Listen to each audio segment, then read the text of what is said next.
Hi folks, Jennifer Nelson here, founder of Scout Real Estate. Glad you're listening in. I created Pocket Hours podcast to elevate our game and help us all learn from the best. I have interviewed some of the top producers in our industry about best practices, among many other things. We also tackle industry issues and changes with great conversation from many of our leaders. And the best part is you get clock hours just for listening in. After you have listened to 3 episodes, just email info@scoutrealestate.com to answer a few easy questions for the interview, and you will receive your certificate. Meanwhile, enjoy listening and learning, and go out there and be the agent you would hire. Hi folks, Jennifer Nelson here with Pocket Hours, and I do this at the beginning of this interview, but I'm going to do it again for the intro. This is the Bubblegum Realtor. Bubblegum Realtor, you all might know him. Danny Adamson is on our show today. Danny has built a business from farming and doing that consistently over many, many years. So that Ballard is sort of Danny's domain, and nobody can argue that because he has put the hours in, put the money in, and now it's coming to fruition. So I'm excited for you to hear from him some great tips on how he built his business and how you can learn from his mastery. Here we go. I'm just going to say bubblegum. I'm going to start with bubblegum, and I'm going to give you a minute for your listeners to think about who I might be interviewing today if I say bubblegum. And I'm going to give you a minute just to think about who that might be. But if you got onto the Northwest MLS and you look up this broker's name, what you're going to see is a picture of him blowing a very perfect bubble, I might add. I'm just going to say that. So Danny, thank you so much for being on the show. Danny Adamson is here with us today, and welcome. You're welcome. Thank you. I don't think it's usually the best idea for interviews, but I can chew some gum while we talk. Just to make it authentic, right? Yeah. I want to know, how many takes did you have to do to get that, bubble perfectly blown? There is a fine art, because blowing a bubble like that can't happen right after you put the gum in. You have to work it for a few minutes. It's true. Sometimes if it's outside, it's like too cold, so it takes a few. Yeah, it's a whole deal. Yeah, it takes a few times. I like it. For sure. I like it. Well, good. I'm so glad you're on the show. And for those of you that listen regularly, the format's going to be the same, in that I want you to have the chance to get to know Danny. So I'm going to ask him some questions about sort of how he got into this industry, what he did before, sort of the tie-in between what he used to do and what he does now. But Danny is a high producer in our real estate world, and he must be doing something right. So we're going to try to figure out what that is today. Hopefully you can learn from it. Let's go. Let's share. Yes. So Danny, tell us first, how long have you been doing real estate? Since 2003. So whatever that is, 22 plus years right at this on. point. I was 2002, so we are close. Yeah, We're close. That means we have 4-digit lag numbers. Is that right for you too? Mine's a 5. Okay. Yeah. All Damn right. it. Just the year before, I snuck in there. Yeah. Awesome. Okay. And when you started, let's go back to those time, 2003. What were you doing prior to real estate? Yeah. So I was a social worker. I did street outreach and case management for homeless teenagers and young adults. So that was pretty intense, things like taking a kid to a clinic because he ran out of veins to shoot up into. So he had to shoot up into his what and had a big abscess on it, just like crazy stuff like that. So wow. cool work. I loved it. I mean, it's similar to teachers and all that stuff, right? Like awesome work, and you need good people to do it, but you can't pay people enough to do it. So, I was in an industry trying to start a family, and just like, I can't still live in Seattle and try to do, things we all want to do, like buy a house on a social worker salary. So got into real estate part-time, and then kind of did them both for a year or two. And then, as you probably know, and as any broker listeners know, once you jump into it full time, you're like, oh, cool. Like now I'm in way more of a zone. Yeah. Totally. But, really interesting to see the parallels between the two. My focus in social work was getting them into housing. So that was like what the grant was specifically for, that I was paid for. Some other people I worked with had education specific things, but I was getting them into housing. So essentially going from helping people get housing on the far end of the spectrum with zero money to now helping people get into housing who are spending the most money they'll ever spend in their lives. So, Wild. Oh my yeah. gosh, I But, love it. Yep. not rocket science, right? Like I'm sure you would very much understand like the ability to like listen as a social worker and like all of those things transferred really well to real estate. Hmm. So, Why did you pursue social work to begin with? I actually do not believe in post high school education. No, I'm just kidding. That's what I say to all my friends who are like, I went to this school, and I'm just like, I didn't go to school. Sorry. Yeah, I did not go to college. So yeah, it was Okay. a great industry to fall into, not No having kidding. That's true. schooling. But like, what drew you to social work then? Like, how did you go from where you were? Really obscure, weird reason that not sure I want to talk a lot about, but like when I was in high school, I was like playing in a band, and I grew up in Redmond. Don't Mhm. anyone Nope. listening, I will kill you if you let that out. Um, That's quiet secret. right, nothing, no East Side, but grew up in Redmond. We were in bands playing at this teen center, and the lady that ran the teen center, her name's Kate Becker now. She works under Dow Constantine for the King County Music and Arts. She's like she's been ever since that, she's been in the music world the whole time, and she's awesome asset to this city. But she was like, do you guys want jobs? Because the city is giving me this building that we have these concerts in. They're giving me this building to start a teen center. So we're just these like 19-year-old kids like picking our noses like, sure, we'll have jobs, lady.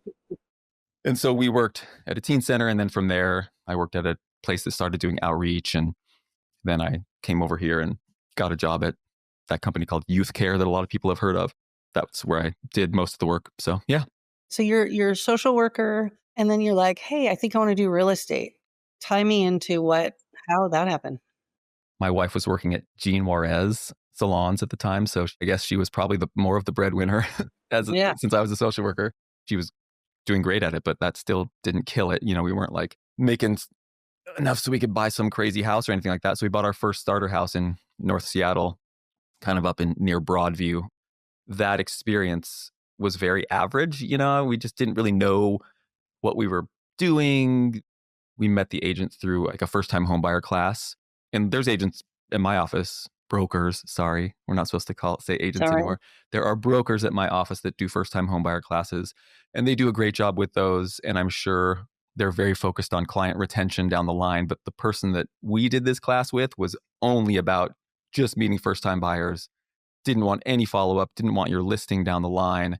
They were just like turn and burn, right? So I think, they did a good job of getting us in the house, but like I just was like, I can probably do that or maybe do it better than that. So that was kind of my motivation. And I did no knock against North Seattle Community College, or North Seattle College as it's now called.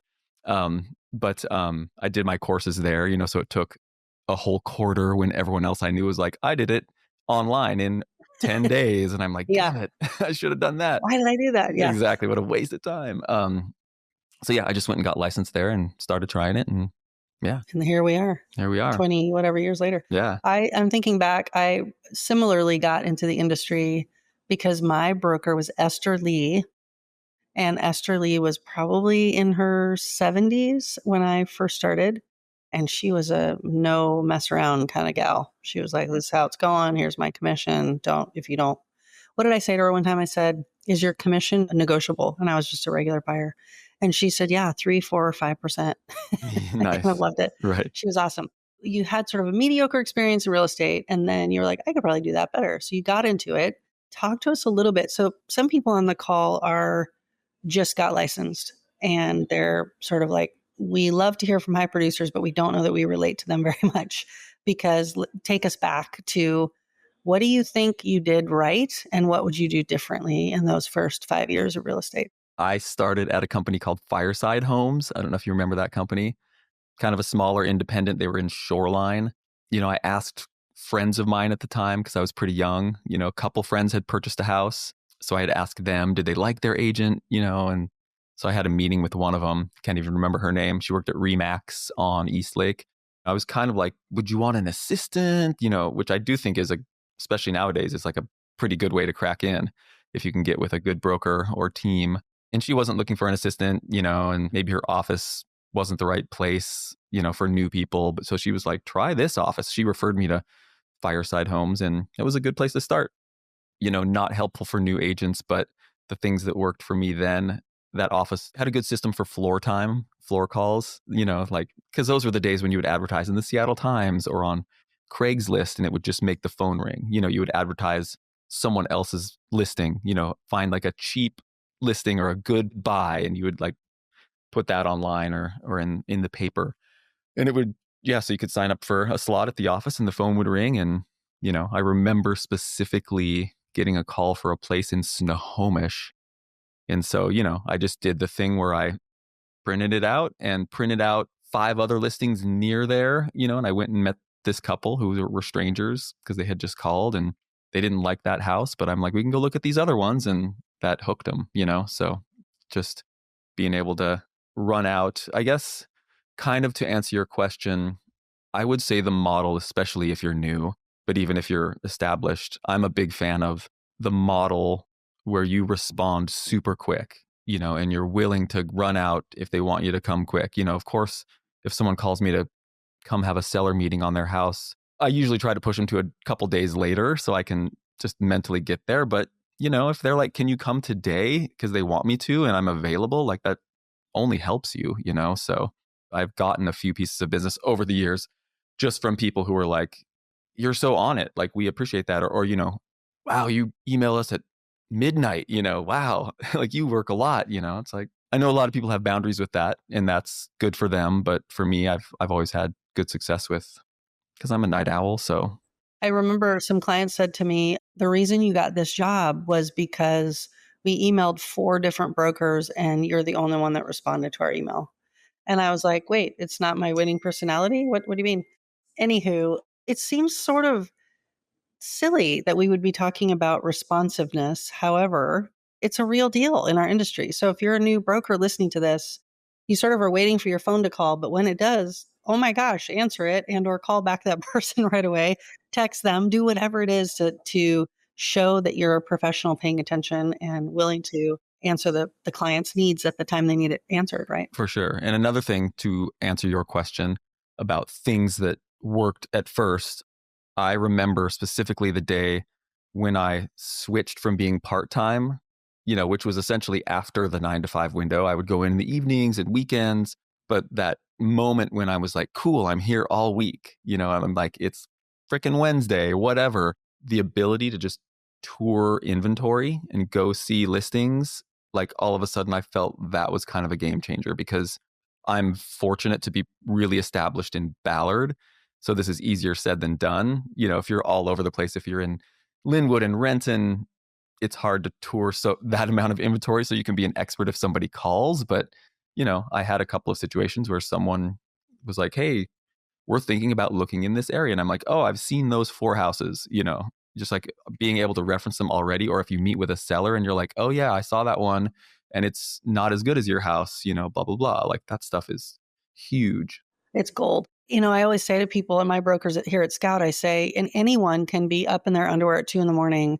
looking at the inventory, including your buyers or sellers. So how are you adding any value if all you're doing is looking at the pictures online too? Yeah. You need to be the one in the room that says, oh, I like that one, but the ceiling height in the basement was really low, or that was a weird, garage or whatever. And then they all of a sudden they're like, oh, she does know more than me, that, we can both look online, but what are you doing to actually be out in the business? That's great. And I wanted to clarify too, something you said. You said floor time. And for many, many brokers in our industry right now, they would say, what's he talking about in floor time? So describe for the listeners, what was floor time? What is floor time? Right. Floor time, or like I've heard it referred to as the up desk, whatever weird terms like that.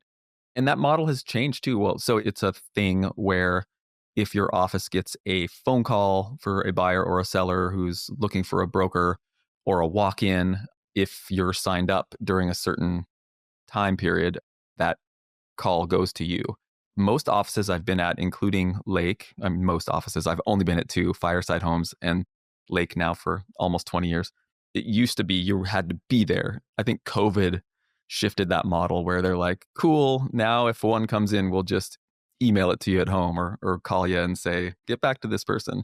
Probably a little different with a walk-in, right? Than they're usually at my office. I find that they're like looking for someone who's actually there. Like, hey, will Right. you? We want to talk to a real person. Yeah, Yeah.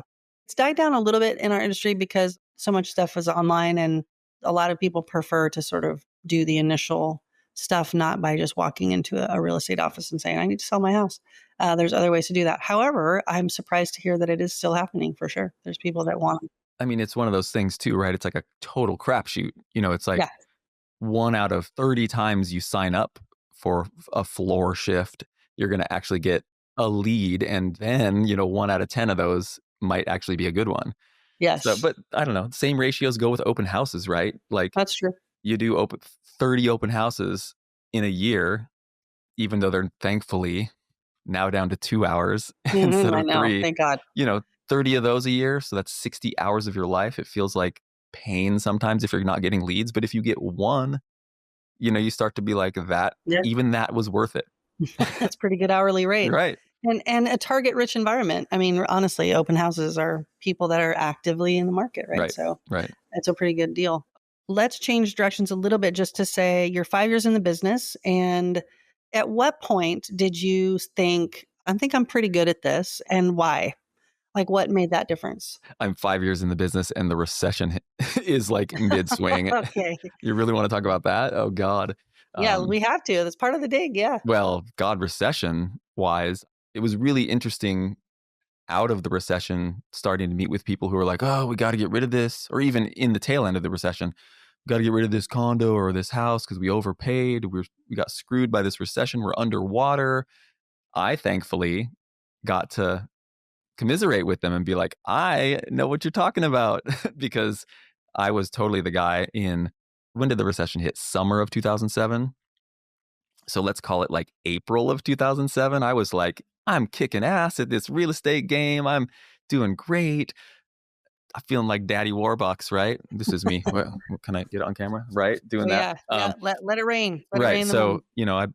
I think within the same month, I bought a rental condo and a cabin near Crystal Mountain with Wow. with two partners. So it wasn't a huge undertaking, but my share being $1,200 a month for our mortgage, all of a sudden when the recession hit and you're like, Hurt. oh crap, like paying Yeah. out $1,200 and we're not going out there because our kids are now playing soccer every weekend, as 6-year-olds or whatever. Like, so this thing that we were using, feeling good about anytime we wanted, all of a sudden it's painful. So yeah. So whatever, the recession was a thing that I made those same mistake purchases. Not that they were going to be mistakes if our market kept going. But your question being around when did I think I was going to be good at this?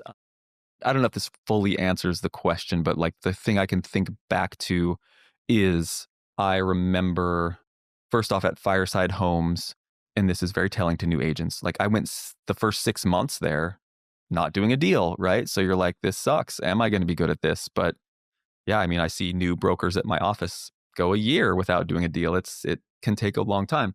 But in that second 6 months of my first year, I set a record for a first year agent broker. Fireside Homes wasn't the highest producing office, but there was a guy named Ron Sims. Do you remember that name? Yeah. He's a high producer. So, there are a few good high producing brokers there, and there were like 100. So, I didn't feel like it was the smallest task accomplishing that record. So I was like, that's cool. I feel really good in a 6-month period. I'm starting to get this. But I specifically remember a time when our second child was born. Our kids were really close together. But I remember helping someone buy a $500,000 house at the time, Wow. which was big, because it was like Yep. 220, and those were kind of the prices we were dealing with then. I had left my social work job for paternity leave, which was, I think, pay you 2 weeks, but gives you 6 weeks off, and you're able to have your job back if you want it. They can't pull it from you. And so during that time, I was like, okay, when this $500,000 purchase closes, that literally is going to be like my yearly salary Wow. at the social work job. And it was a new construction thing, which had delays, so I was kind of like, if this closes, that will help me be like, thanks for holding my job, Bye. but I'm not coming back. Yeah. As much as I loved it, great work. in a way, I'm very thankful that they didn't pay well because it allowed me to go pursue this. But if they want to serve people better, they should pay. The new construction one didn't tell me I'm good at this, but I think the first year record did, and then just starting to have enough business that justified leaving the other career. Leaving the other job. Felt good. If you could say maybe one or two things about what you would attribute your success to. So real estate pulls all kinds of different personalities, bless their heart. I mean, it's a great industry because it really is agent specific, broker specific to clients. Clients are drawn to different people for different reasons, different skill sets, etc. But what is it about you that you think has people calling you to sell their house or buy a house? You're right, though. Yeah, there's someone for everybody, right? You meet some brokers, they're like, Bueller, and you're like, how do you get business? But Definitely. someone likes to be talked to like that. Someone loves that. So I have a really good niche with farming. I send out postcards to a pretty big geographic area, and I do it consistently. Not all of my business comes from that, but I can definitely track a good amount per year where I'm like, wow, that is so worth it. How long have you been doing that? I've been doing it for a long time, like before the recession. But then the recession hit and you're like, oh God, it cost me. I mean, now I send out close to 15,000 each time I do it, which is like $3,000. So, you do that a couple times a month sometimes and you're like, wow, it's a lot of money. When I transitioned from social work, I hired some young adult people that I knew to like literally walk up streets. I would do one side, they would do the other. We would put a newsletter in a baggie and hang it on the Oh my doorknobs. gosh. Yep.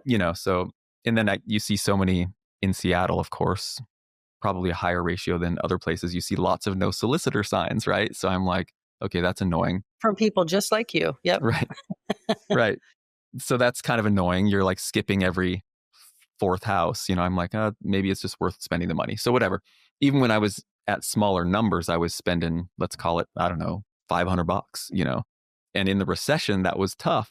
There might have been a couple of years during the recession when I sent like one thing a year, which doesn't help, right? Because for those who are new to this or this is a new concept, the thing with mailing things to people or farming or anything like that is consistency, right? There's weird adages you may have heard different than I, but I think the one I hear most often is someone needs to see your face or see your name 8 times before they're going to think about calling you.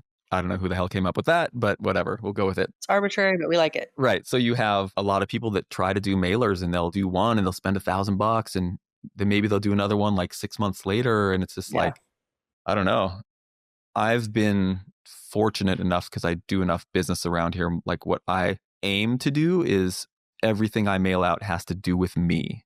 You've seen things from agents where they send out recipes, or like, here's a postcard that has like the North American Stellar J on the front. And here's what the Stellar J is known for, like whatever, like Right. That's cool. I guess that's accomplishing the 8 times thing that I just mentioned. But I want to do a just listed or just sold, or here are the 4 things I've recently closed near you. At one point I was doing like, here are the 10 most recent sales in the neighborhood that aren't mine, but I don't know. Now, fortunately, I can do... They are. Right. If I wanted to send 10, like 4 might be mine, but I don't do the 10. I'll just do, here's mine. So, yeah. Pocket Hours is brought to you by Scout Real Estate. Hi, I'm Jennifer Nelson, owner at Scout Real Estate. I started this firm with the vision of doing things differently, with our focus on legendary service for our clients and creating a community of producing agents to spur each other to do higher quality work. If you are interested in learning more about how a small group of like-minded brokers have come together to have some fun while doing a lot of business, reach out to me, 206-227-7966, or email jennifer@scoutrealestate.com. I promise you this, fun is a high priority for me, but so is winning. So if you appreciate those 2 things, you might be interested in Scout. Looking forward to hearing from you. I just want to reiterate what he just said because I think it's so important for the listeners to hear this. So our business is either won or lost on consistency, period. And so whatever it is you're doing to generate business for you, you cannot gauge that or judge that unless you've done that for a pretty significant amount of time to sort of see if it's going to work. And we are in a rapid industry. We're in a fast, we're going to make it fast, eat fast, do everything fast. And farming and sort of building that referral-based business is nothing but slow. and it's slow and it's monotonous sometimes, but it's the consistency of it. So I'm all for farming, but I do agree with you that most people that try it, they're 6 months in and they're like, it's not working. And you're like, you're just getting started. You are just getting, you are just getting started. Buckle up. You got a long ways to go. Yeah. Yeah, I would think you want to give it at least probably 2 years. I'll send one out and get 0 positive calls, and I'll get 2 people saying, take me off your list, and then another person saying, you need to fucking die. Oh, yeah. Like some So people you're like, okay. Yeah. really, I'm ruining not lots, but a few people's lives I'm very much ruining. And I'm assuming they're also calling Domino's Pizza and, Saying the same thing. Bartell drugs and like, They're telling them all. I Telling them all. guess, right. Okay. So outside of farming, where do you think your business is coming from? Like what? Yeah, I mean, I still do open houses. I have a couple of people that work for me on my team. And I also tell them, I'm like, you should want our open houses too, right? Because there are brokers at my office who are like, hey, man, hey, hey, Hey, buddy. can I have that? Yeah, Yeah. let me know if you don't want to do your opens. But I realize how good of an opportunity they are. So I try to do them. With the amount of farming I do, I could make the argument that I might be picking up more sellers in open houses than buyers. Most buyers are represented these days anyway, but you get sellers coming through and they're like, I get your postcards, you're the bubblegum guy. I teach a class. I'm actually teaching it in April 23rd. It's called Open Housing That's Worth Your Time. One of the fallacies around open houses for brokers, I think, is that we're there to pick up buyers. Indeed, that's a great outcome that happens. But if I'm listing a house and I'm doing open house, the whole point of that for me is to get another seller to take notice of it. And it's rarely how we sell houses. I mean, the percentage of people that walk in an open house and then end up buying that house is pretty small still. So it's this awesome opportunity for us to say, hey, we're in real estate and anybody in the neighborhood, why don't you come on by? Because I'd like to talk to you about it. Because they want to say, well, what's my house worth? Or we liked what you did here. We liked meeting you. And so sort of shipping off all your open houses may not be your best move, even if you're sort of 22, 23 years like we are in the business. Doing some of them from time to time is a reminder that that's an opportunity for us to gain more listings. So Yeah. I love it. Plus, especially with your farming, I mean, that combination where your farming as regularly as you are to a certain neighborhood, and then you have a listing. And if someone is thinking of selling and they sort of known Danny's name, and then they see Danny's open house sign, that's a really great way for them to come in and meet the bubblegum man and see if they want, to work with him. Yeah, happens quite a bit. Yeah. Or I'll go to a seller meeting and it'll be like a little old lady and she'll have a stack of like 10 of the postcards, That's great. That's great. Okay. So, what is challenging about this business for you? If you would like, if you're like, if I never had to do that again, I'd be thrilled. What part of the business do you not like? I mean, buyers are tough right now, right? We've got a little whiteboard at the office just so we can like look at it and make sure we're not forgetting about anybody. But like my buyer list is kind of big. It's like kind of huge right now, but I'm like, oh yeah, but 3 of those people I haven't seen for 9 months. There's just nothing to show people, right? Or whatever, even as great as some of us are at real estate, we can't control how much our buyer pays for a house. And I got a buyer that's been getting their ass kicked lately, Yeah. Yep. So For that's sure. just some things are, I know there's always like the gross price for a house where you're like, oh my God, I can't believe that house sold for that. But I Totally. don't know, that's consistently becoming kind of the vibe with most houses. You're like, really? That house is pretty small. What? How did that happen? Yeah. Yeah. That whole demand thing. We joke at our office right now that we used to say it was the market of the week. We now say it's the market of the day or market of the house because it seems to have no rhyme or reason these days about how things are selling and to whom and for how much. Sometimes you're like, wait, what? How did that happen? My most active buyer, kind of frustrated because he's like, is there no data for where this is kind of going to go? And I'm like, I mean, Kind not of. yes and no. Yeah. So, Yeah. Yes and no. Exactly. Demand driven market. Yeah, for yeah. sure. So for funsies, because you've listened to this podcast before, we always do a little segment where you get to say, what is something weird, funny, odd that you have come across in your 22 years in this business? We've had things from glamour shots in the nude. People are showing a house and they walk into the bathroom and they're like, wow, seller listing agent forgot to take that down, to, whatever, all kinds of weird things. So what do you think of? What comes to mind?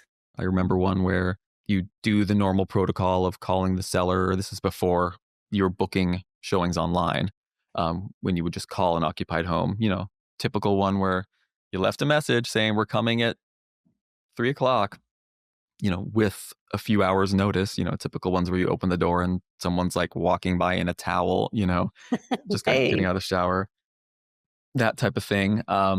Weird, funny. yeah. I don't know if I've shared this one while you're thinking, but I had a listing near my house in West Seattle. I went over to check on it because a buyer broker had called me and said, this guy came to the door and answered. I thought you said this was vacant. And I was like, it is vacant. The sellers don't live there anymore. So who answered the door? So drove over there and there was somebody squatting, Squatting. I've using all had the squatters. facilities. Yep. Yeah, doing and making it their house. Had broken in. And so cops had to come. It's never great when you have a house on the market and there's cop cars surrounding it. So Yeah. not great for the marketing. How many times have you had squatters? I've had squatters probably 4 or 5 I times. think three, at least three. Yeah. Yeah. Yeah. And here's what's smart about that, and whatever. I used to work with the homeless, right? So like Yeah. I like have a soft spot, but like, most unhoused people, they're getting enough resources or money that they have smartphones, right? Like Yeah. Right. they're connected, but they've gotten really smart. Hopefully the unhoused is not a large part of your listenership that I'm You're about gonna to give give them give some them some cues on tips. how to But they've gotten really smart with I think looking online for things to go pending. for sure. Because they're like, cool, well, that's probably a couple weeks where no one's coming through that house. Where no one's gonna bug us. That's Because they right. don't want to be in there in an active house, right? Right. Yeah. That's right. So We could tell them the appraiser is gonna come, but if you can avoid that, you're good to go. yeah, for Yeah. sure. Funny or weird things. I don't know. We can talk about negative things, right? Like I always tell my buyers, I'm like, if we ever run into that situation where another broker is showing the house and they like have locked us out and they're really not like trying to let us in, I'm like, okay, get ready. You're about to see me at my worst. I like warn my buyers that because I'm like, Yeah. like this ain't gonna fly. And by the way, side note for any brokers listening to this about overlapping showings, come on, you need to allow them because ultimately I think it's your duty. I don't think that should actually be a choice. That's my opinion. Oh, like the listing brokers blocking that off. Yeah. Yeah, I think overlapping showing should happen because if we're about everybody getting fair opportunity to buy a house, then you can't like clog up our showing to have other people not see it. Probably not what your seller wants. So take us now to the last, I don't know, 5 to 10 years where you know what you're doing, business is coming in, and now you have at some point in this journey created a team that are working with you. Talk to me about when you knew that you needed to do that. Yeah, team. I never wanted to be a team guy. Like I always thought the team thing was kind of gross. You call and you get their office and you get the person who answers the phone and not them, and it's not even their cell number on the MLS when you look them up and you can't get them. It's just like that stuff is not cool. I never wanted to be, or whatever, not cool for me. Maybe it's right for some people. I never wanted to be and never still want to be. And I'm not the model where I meet, let's call it a seller, like, hey, Mr. or Mrs. Seller, nice to meet you. I'm excited to move forward. And then they're talking to my people, not me, right? Like I always want to be the point person. So that's been my focus. But I do remember 2 brokers at my office, Sydney Taylor and John Blacksmith. I remember a day, I don't know how long ago it was. It was probably like 6 or 7 years ago, 7, 8 maybe. Time we lost a few years of our lives there that It's true. is hard to track. But I remember a time when I took a nap under my desk at work at the office There you because go. we were just so spinning out and so hard to keep up and all that stuff. So the 3 of us had a revelation. Oh my God, let's do this. We had a revelation that we were going to share an assistant, but only half time. So like 20 hours a week, 2 of us were responsible for 7 hours and the other one was 6. It's just like what a kind of a joke that was. But we did that for a minute until that person was like, okay, it's hard to work for 3 of you with your different things. So then Sydney and I shared this assistant. It was working well enough that we're like, let's bump them up to full time and share them. And then a year went by and then I'm like, we were like, we're busy enough. Let's each get our own. So it just kind of developed that way. And now I have 2 and I'm about to have 3. So I'm about to be a team of 4. And it's mainly like I still do most of my showings. I mean, I do probably 95% of my showings. they are mainly in place because if you are, and you would know this as well as anyone, if you're prepping one house for sale, it's hard to do by yourself. If you're prepping like 4 or 5 at the same time at different levels, one's just starting, one's about to go on the market, and there's a few in between, that is like a fleet to check on that every day or two to make sure the paint's done because the hardwood guy's starting the next day. And, it just like, I mean, we're in a window right now where we're prepping 10 right now.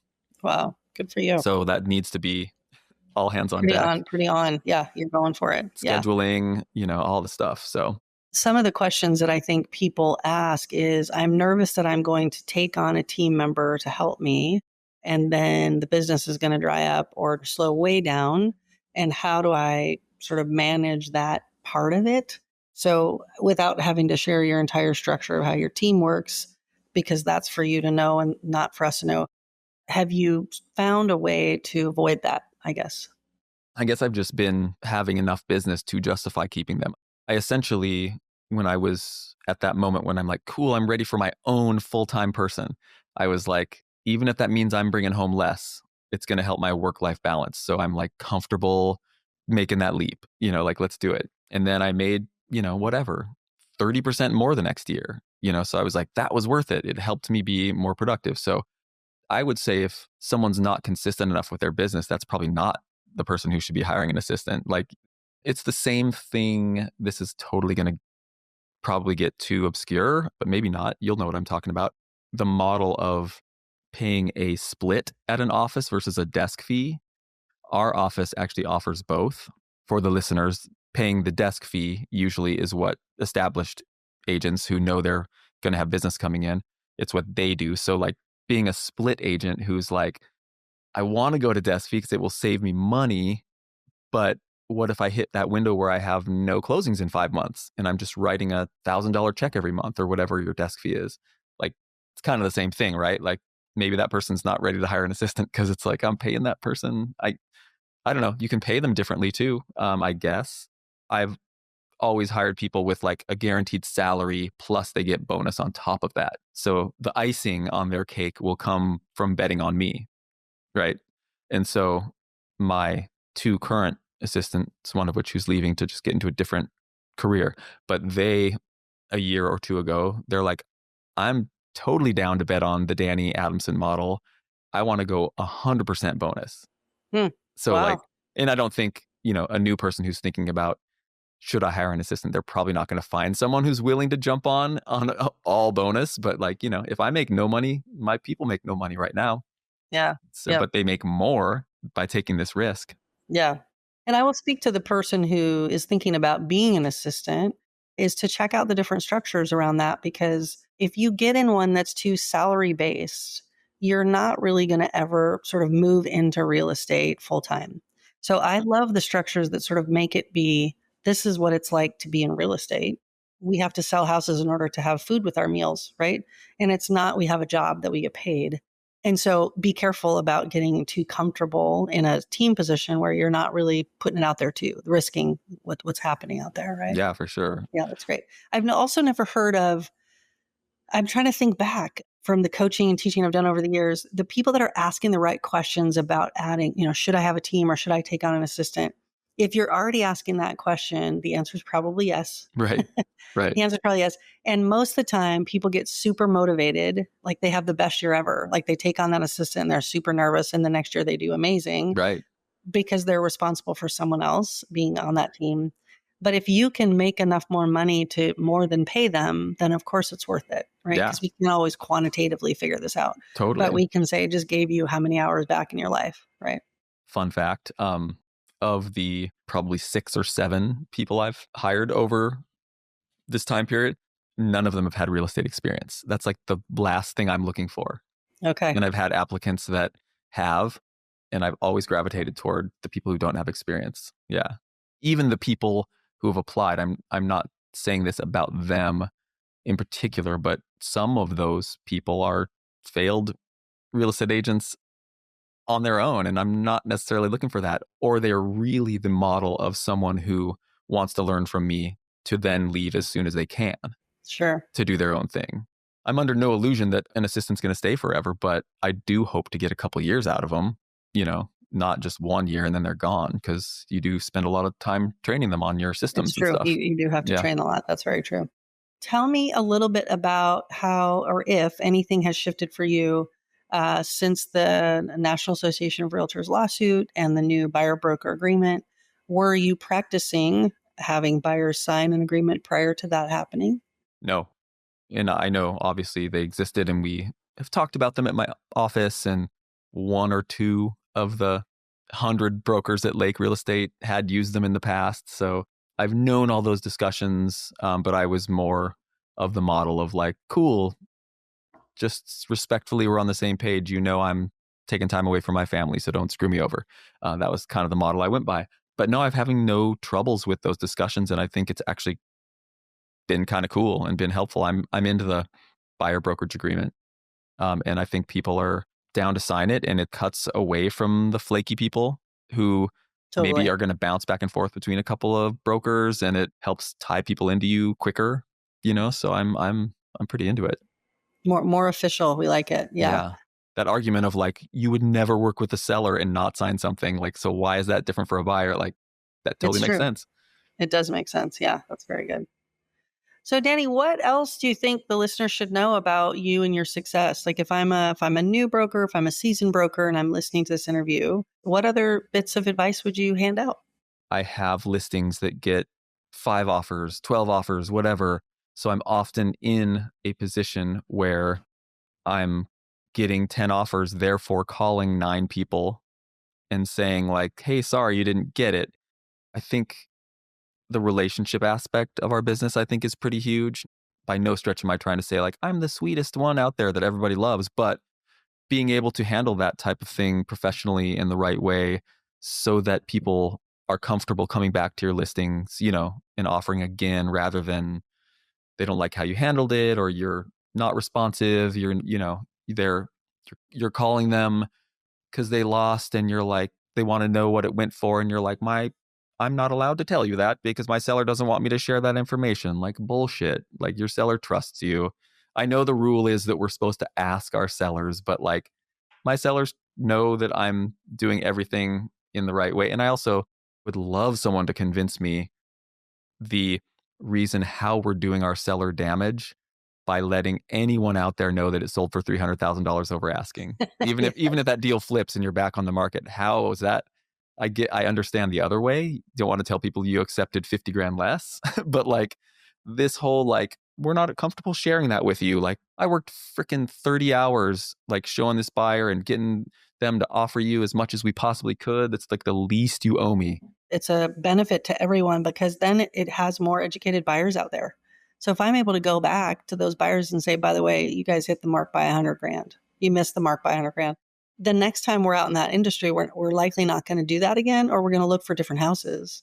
But if people are real tight lipped about that kind of information, we're just delaying the educational process that needs to happen to have everyone be successful, right? So, Totally. yeah.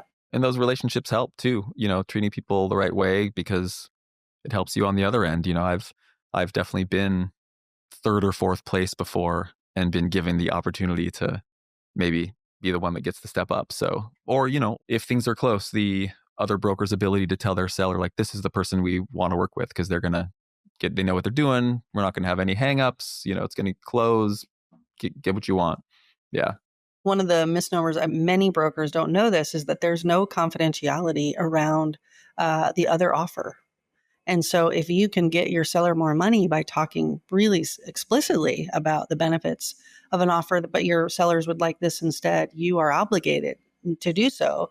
And I think people are like, well, I don't play that way, or I don't do this. And you're like, no, you're actually not doing your job.